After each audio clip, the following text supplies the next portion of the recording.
This Temu phone case unboxing might look tempting, but I would not treat the main product photo as proof by itself.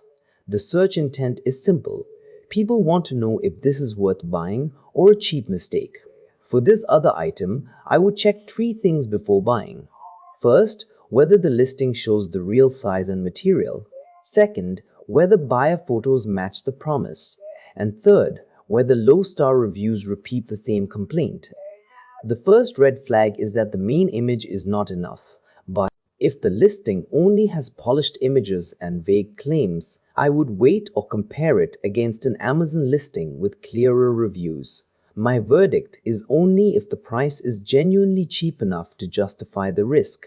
Based on the listing and review signals, not a hands-on test, I would only buy it if the product page clears those checks. Comment your country and the next Temu product you want checked, and I will run the same buyer research filter before you waste money on it.